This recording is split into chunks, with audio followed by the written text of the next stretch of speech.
Margaret wiped down the last table at Murphy's diner, her shoulders aching from another 12-hour shift.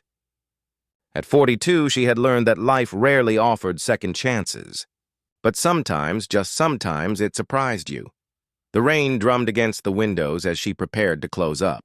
That's when she noticed him.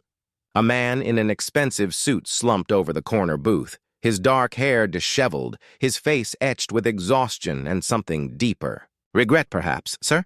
Margaret approached gently, her voice soft with concern.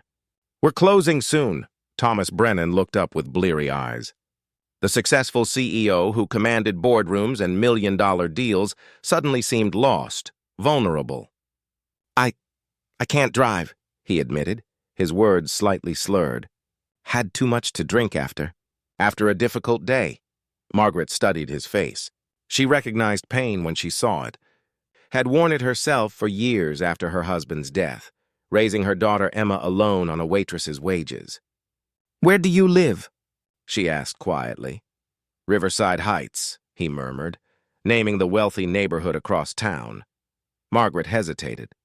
Her old Honda barely made it to work and back these days. Emma was at her friend's house for the night, but Margaret had bills to review, laundry to fold, 100 small responsibilities that filled her evenings. But something in his eyes reminded her of her own darkest moments. When grief had threatened to drown her, when she'd needed someone, anyone, to show her kindness. "Come on," she said simply. "I'll drive you home." The drive through the rain-soaked streets was mostly quiet. Thomas sat in the passenger seat, his head tilted back, eyes closed.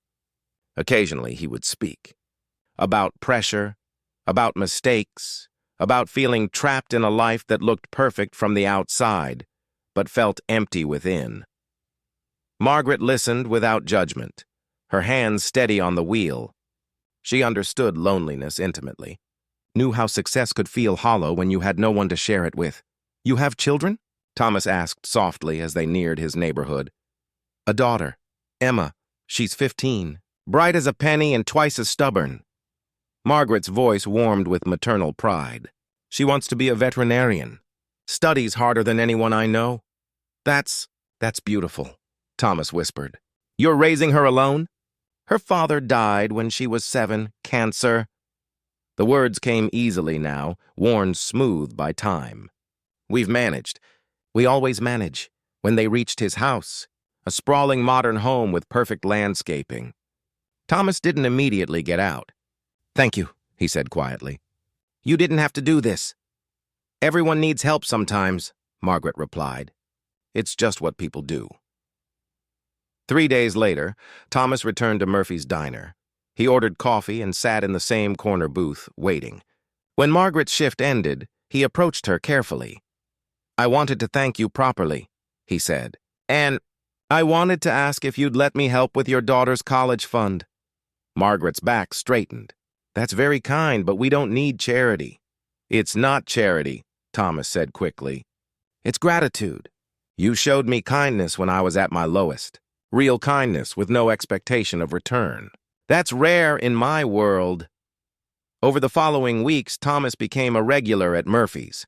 He would sit quietly, reading or working on his laptop, always ordering Margaret's section. Their conversations grew longer, deeper. He learned about her dreams deferred, her quiet strength, her unwavering devotion to Emma. She learned about his loneliness, his struggle to find meaning beyond profit margins, his genuine desire to make amends for years of putting business before humanity. "You saved my life that night," Thomas told her one evening as Margaret refilled his coffee cup.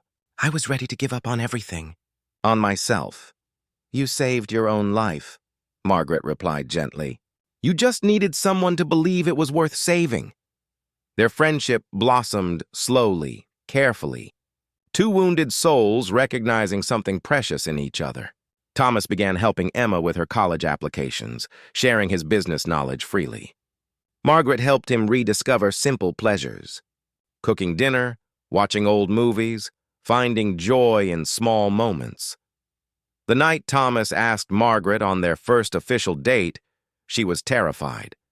"I'm just a waitress," she whispered. You're the strongest person I know, Thomas interrupted. You've raised an incredible daughter, worked multiple jobs, kept your heart open despite losing everything once. You're exactly who I want to build a life with. 6 months later, Thomas proposed in Murphy's diner, in the same booth where Margaret had first shown him kindness. Emma cried happy tears as she watched her mother say yes to the man who had become not just a stepfather, but a true friend. At their wedding, Thomas's best man spoke about how Margaret had transformed not just Thomas's life, but his entire approach to business, how he now prioritized employee welfare, community investment, and ethical practices. Margaret's maid of honor, her daughter Emma, spoke about how Thomas had shown them both that love comes in many forms, that families can be built as well as born, and that sometimes the greatest gift we can receive is someone who sees our worth when we've forgotten it ourselves. As they danced their first dance as husband and wife, Margaret whispered, "Who would have thought a simple act of kindness could change everything?" Thomas smiled, holding her close. The best things in life usually start that way, with someone brave enough to care. Years later, when people asked Margaret about that rainy night, she would smile and say, "I thought I was just giving someone a ride home. I never imagined I was driving toward my own happily ever after." Sometimes the greatest love stories begin not with passion, but with compassion.